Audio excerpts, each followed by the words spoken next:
और तमाम हमारे वंचित वर्ग के लोहार क्वार सुनार तेली तमोली बरई बारी नाई धोबी कुजरा कसाई चमार पासी धरकार गोड़ खड़वार मुसार जाति के जो बच्चे अंग्रेजी का ABCD नहीं जानते थे, हम लोग 6वीं में जाते थे तो ABCD पढ़ाया जाता था, 1 2 3 4 5 पढ़ाया जाता था। उन्होंने अंग्रेजी की अनिवार्यता को समाप्त करने का काम किए।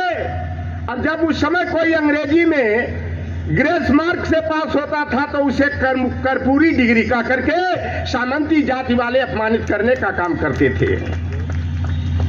कर्पूरी ठाकुर जी का व्यक्तित्व और कृतित्व को हम सभी को अपने जीवन में उतारने की जरूरत है। लेकिन दुर्भाग्य की बात है कि कल एक बहुत बड़ा बवंडर खड़ा किया गया 22 जनवरी को राम मंदिर के उद्घाटन का और प्राण प्रतिष्ठा का कार्यक्रम क्यों रखा गया। जब मैं इतिहास के पन्नों में गया तो RSS की गुंडागर्दी छिपा हुआ मिला कि उसी दिन जो है 22 जनवरी 1947 को भारतीय संविधान की प्रस्तावना की स्वीकार्यता को अंतिम रूप दिया गया था और भारतीय जनता पार्टी ने उस ऐतिहासिक दिन को दबाने के लिए राम मंदिर की प्राण प्रतिष्ठा का कार्यक्रम किया। पेरियार रामास्वामी नायकर जी 1951 में अपने आंदोलन की बदौलत पहला संविधान संशोधन हम OBC वर्ग के लोगों के लिए कराया था और RSS के लोगों ने 17 सितंबर को विश्वकर्मा जयंती का कार्यक्रम शुरू करा दिया। यह नरेंद्र मोदी जी, मैं तो कहता हूं हमें डर नहीं मुकदमा से। 3 दिन से पता लगा गांव में पुलिस जा रही है, लाऊ वाले गांव में घर न सिवान में डेरा लौटन राम का कहां ढूंढोगे भाई। तो इस तरह का काम RSS वाले, हम तो कहते हैं कि Narendra Modi is an international liar और कोई झूठ बोलने का सबसे बड़ा पुरस्कार हो तो वह स्वघोषित OBC नील बलर सिग्नल नरेंद्र मोदी के नाम से दिया जाना चाहिए। और एक निवेदन आपसे मैं करना चाहूंगा कि जो हमारे मान सम्मान अधिकार और मंडल का विरोधी है उसको न मान देंगे, न सम्मान देंगे, न दान देंगे, न उसके पक्ष में हम मतदान करने का काम करेंगे। और एक निवेदन रहेगा, जो आज हमारे समाज में जो ब्रह्मभोज का एक पाखंड और ढोंग अंधविश्वास घुसा हुआ है, यादव समाज को उसकी अगुवाई करना है और मौर्य समाज का अनुकरण करना है कि हम ब्रह्मभोज न करा करके हम श्रद्धांजलि सभा का कार्यक्रम करने का काम करेंगे। स्वामी प्रसाद मौर्य जी लौटरराम निषाद को हिंदू विरोधी करार दिया जाता है। रे बेईमानों, जब 7 अगस्त 1990 को परम पूज्य धरती पुत्र मुलायम सिंह यादव जी, लालू प्रसाद यादव जी, परम पूज्य शरद यादव जी, रामविलास पासवान जी के प्रयास से जब VP सिंह की सरकार ने 27% आरक्षण मंडल कमीशन की सिफारिश के अनुसार हम पिछड़े वर्ग के लोगों को देने की अधिसूचना जारी करने का निर्णय किया, यही बेईमान राम के नाम पर डंका बजाने वाले, राम के नाम का राजनीतिकरण करके जो है मंडल कमीशन के विरोध में कमंडल की राजनीति शुरू करने का काम किए थे। और यही बेईमान देश का प्रधानमंत्री जो अपने को नीच जाति का बताता है, गरीब माँ का बेटा बताता है और माँ को जूता मारने का काम करता है कि मेरी माँ तो दूसरे के घर में चौका बर्तन झाड़ू पोछा करने का काम करती थी, वही जो है सोमनाथ मंदिर से अगुवाई करने का काम किए थे आडवाणी राम रथ यात्रा का। तो ऐसे जो नीलबल सिंगार है, जो शिखंडी के रूप में हमारे कौन एक यादव जी, मोहन यादव आ गए हैं, ये शिखंडी है। महाभारत में भीष्म पितामह को मारने के लिए जिस तरह शिखंडी को आगे किया गया था, यादव समाज को गुमराह करने के लिए, हमारे पिछड़ों के अंदर यादव के प्रति गलत संदेश प्रचारित करने के लिए शिखंडी के रूप में मोहन यादव को आगे करने का काम किया है। मध्य प्रदेश एक ऐसा राज्य है जहां बाबूलाल गौर एक चरवाहा, एक यादव का समाज में से रहने वाले प्रतापगढ़ के वासी थे, मध्य प्रदेश के मुख्यमंत्री बने। हमारे लोधी निषाद समाज की उमा भारती को 2003 में मुख्यमंत्री बनाया।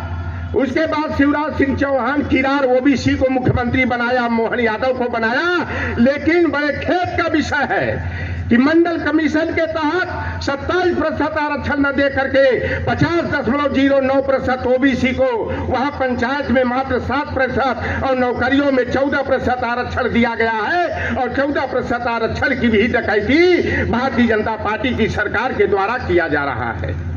आज तमाम ये मुद्दे हैं।